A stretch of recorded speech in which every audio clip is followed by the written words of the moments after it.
जान लीजिए कि कोर्ट से अभी लालू यादव जी को राहत नहीं मिलेगा, क्योंकि 4 करोड़ का जमीन 26 लाख में लिखा है। यही मूल रूप से जो सबूत मिला है। सर, अगर यह मामला आगे बढ़ती है तो क्या तेजस्वी यादव की विधायिका जा सकती है? सजा होती है तो निश्चित तौर पर, जब सत्ता ही किसी को व्यक्ति को फंसाने पर उतर जाए तो कहीं भी कुछ हो सकता है। IRCTC लैंड फॉर जॉब मामले में लालू परिवार सहित 41 लोगों के ऊपर दिल्ली के राउज एवेन्यू कोर्ट में आरोप तय हो गया है। वहीं 52 लोगों को जो है सबूत के अभाव में बरी कर दी गई है। अब जिन लोगों के ऊपर आरोप तय हुआ है उन पर जो है आगे की क्या कार्रवाई हो सकती है, इस पूरे बातचीत को लेकर हमारे साथ बातचीत करने के लिए पटना हाईकोर्ट के वरिष्ठ वकील शिवनंदन भारती जी हैं। 41 लोगों के ऊपर आरोप तय हो गया है, लेकिन आगे उन पर क्या हो सकती है, क्या सजा? एक चीज़ जान लीजिए कि कोर्ट से अभी लालू यादव जी को राहत नहीं मिलेगा, क्योंकि किसी भी मामले में देखिए अभी तक जितना भी केस हुआ है उसमें आज तक किसी भी मामले में लालू यादव जी को राहत कोर्ट की तरफ से नहीं मिला है। क्योंकि कारण यह है कि लालू यादव जी का जो आगमन हुआ था राजनीति में, वो कुछ खास वर्ग के लोगों को टारगेट करके रखे हुए थे। तो साजिश के तहत ये मुकदमा जिस तरीके से इस मुकदमे में आरोप जो है, जो लोग जानना चाह रहे वो समझिए कि लालू यादव जी ने जो ये जब केस 2021 में ये जांच वगैरह शुरू किए, 22 में, 23 में ये लोग समन वगैरह दिए, 24 में इसको एक बार कोर्ट ने सुनने से इनकार कर दिया, और 25 में जब चुनाव का टाइम था तो अचानक समन आता है, सारी चीज़ों पर प्रक्रियाएं होती है। उस टाइम में भी मैंने कहा था कि ये जो मामला है लालू यादव जी को कोर्ट से अभी कोई राहत नहीं मिलेगा, क्योंकि ईडी और सीबीआई वो किसके अधीन रहते हैं? वो केंद्र सरकार के अधीन रहते हैं। स्वाभाविक है, ये निष्पक्षता के साथ मेरी बात है।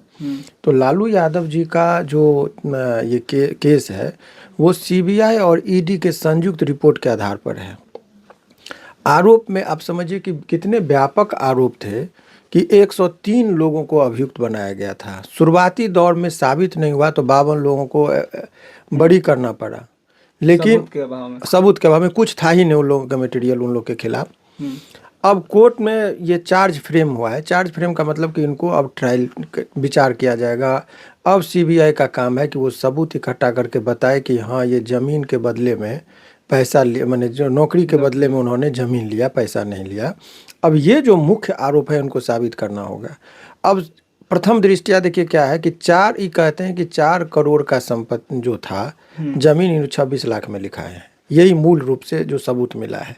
तो 4 करोड़ का कोई, अब ग्रुप डी की बहाली थी, तो ग्रुप डी के बहाली में कोई आदमी 4 करोड़ रुपया कोई सक्षम व्यक्ति है जो ग्रुप डी के बहाली में देगा? ये एक बहुत ही प्रश्न करने लायक है। 2004-09 में तो इतना वैल्यू भी नहीं था ग्रुप डी का। नहीं, वही तो कह रहे कि 4 करोड़ का कोई आदमी यदि जमीन दे सकता है ग्रुप डी की नौकरी के लिए, ये अपने आप में चौंकाने वाली बात है। तो देखिए, ये इंडियन जुडिशरी का जो सिस्टम है वो प्रोसीजरल पनिशमेंट कहते हैं कि प्रक्रिया ही पनिशमेंट के बराबर है। कोर्ट में आना जाना इनका ये पूरा, अब वो ठीक है 5 साल 7 साल केस चलता है, बाद में एक्यूटल हो जाएगा, बड़ी हो जाएंगे मान लीजिए, लेकिन ये वक्त और ये क्षण तो नहीं आएगा। तो राजनीतिक ये कारण होता है कि उसको उलझा दो। अभी लालू यादव जी की स्थिति अभी राजनीतिक में सबसे वोट के आधार पर वो मजबूत हैं, लेकिन सीट के आधार पर बहुत कमज़ोर हैं। सीट में जो है इनका अभी देखिए आपके बिहार के संदर्भ में कि बिहार में इनको 25 सीटों पर सिमट के रह गए। तो वोट इनके पास सीट कम है, लेकिन वोट 1 करोड़ 80 लाख लोग, तो 1 करोड़ 80 लाख लोगों का समर्थन अभी भी इनके पास है। 10% ही वोट कम आए हैं अगर देखा जाए तो वोट तो राजनीतिक कारण ये होता है कि वो मजबूत है। एक पिलर तो है बिहार के लिए, और पूरे एक टाइम में पूरे हिंदुस्तान की चीज़ों को ये किया। तो राजनीति में साम दाम दंड भेद सभी चीज़ों का इस्तेमाल किया जाता है किसी को बर्बाद करने के लिए। तो वोट में कितना भी इनके ऊपर आरोप लगा, लेकिन वोट के प्रतिशत में कभी कमी नहीं आई, यानी कि जनता के नज़र में ये निर्दोष हैं। तो कोर्ट कचहरी का जो प्रोसेस होता है, सरकार, अभी आप जा रहे हैं, पुलिस आपके पॉकेट में गांजा रख देगा और आपको फंसा देगा।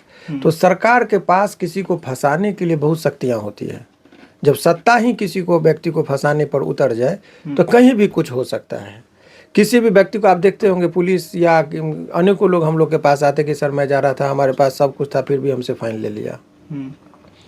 तो जब सत्ता संरक्षित ये चीज़ें होने लगती है तो किसी भी व्यक्ति को टॉर्चर किया जा सकता है, परेशान किया जा सकता है। और एक बात, दूसरी बात, राजनीतिक तौर पर जो राजनीतिक में सक्रिय भूमिका निभा रहे थे लालू जी के परिवार में, तेजस्वी जी, लालू जी, राबड़ी जी और हेमा, इन लोग उस टाइम में, ये लोग माइनर थे जिस टाइम की ये बात बताई जा रही है, और उस दौरान इनका कोई भूमिका ही नहीं था, इन लोगों को भी अभियुक्त बनाया गया। तो ये इसलिए कि राजनीतिक तौर पर मान लीजिए लोअर कोर्ट में सजा हो जाता है तो 10 वर्ष से अधिक का सजा का प्रावधान है, तो ऐसे परिस्थिति में चुनाव नहीं लड़ पाएंगे। तो परिवार से इनका कोई भी आदमी राजनीति नहीं सक्रिय तौर पर कर सके, इस चीज़ को ये भाप गए, नंबर 1। नंबर 2, कुछ त्रुटियां रह गई है जो पारिवारिक सामंजस्य नहीं रहना। देखिए, इनको तोड़ने के लिए अब क्या है कि एक तो राजनीतिक तौर पर डैमेज किया गया, वंशवाद, ये सभी लोग का अभी देखिए कि परिवारवाद का इनको डैमेज किया, कि परिवारवाद का नारा दिया। लेकिन अभी विपक्ष में देखिए जीतन राम मांझी जी के परिवार से कितने लोग बने। अभी उपेंद्र कुशवाहा के बेटा जो है सो डायरेक्ट मंत्री बन गए, तो उनको वो परिवारवाद नहीं, लेकिन लालू यादव ने कोई चीज़ किया तो परिवारवाद गया। तो राजनीतिक तौर पर भी कमज़ोर किया गया, और राजनीतिक के साथ साथ ये कानूनी तौर पर ईडी, सीबीआई, जितना भी मैकेनिज्म है, एक आदमी के पीछे लगा दिया गया है कि ताकि इधर बंगाल में ममता बनर्जी, उत्तर प्रदेश में अखिलेश, और बिहार में दिल्ली में भी अरविंद केजरीवाल, दिल्ली में अरविंद केजरीवाल, और बिहार में लालू यादव, ये तमाम तरह का चीज़ ये शो करता है कि विपक्षियों को नस्तो नाबूद कर देना है।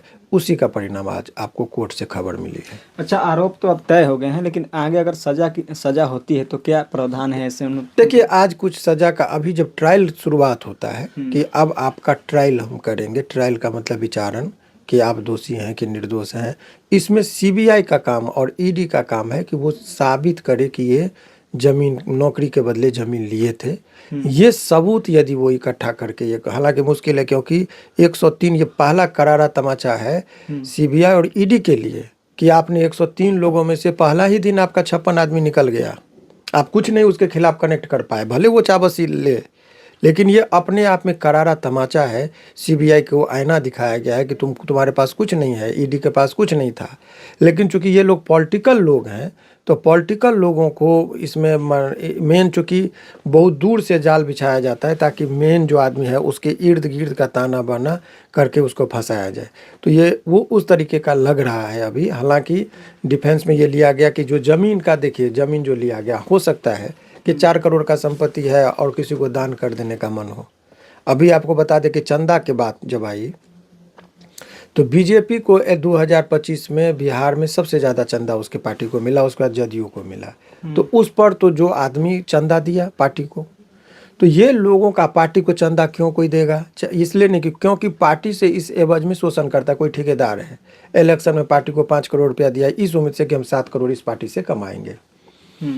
आरजेडी पर दौर नहीं लगाया गया, इसलिए कि आरजेडी के बारे में समझा कि सत्ता में आएगा कि नहीं आएगा, तो उसको सबसे कम चंदा मिला है इस बार। तो ये तमाम तरह का जो चीज़ है वो लोगों को समझने की जरूरत, हालांकि लोग समझ भी रहे हैं, और यही एक वजह है कि सीट भले ही कम आया हो, लेकिन वोटों की जो गिनती करेंगे तो 1 करोड़ 80 लाख वोट इस इलेक्शन में इनको पड़े हैं, और 2 करोड़ 22 लाख वोट एनडीए गठबंधन को पड़ा है।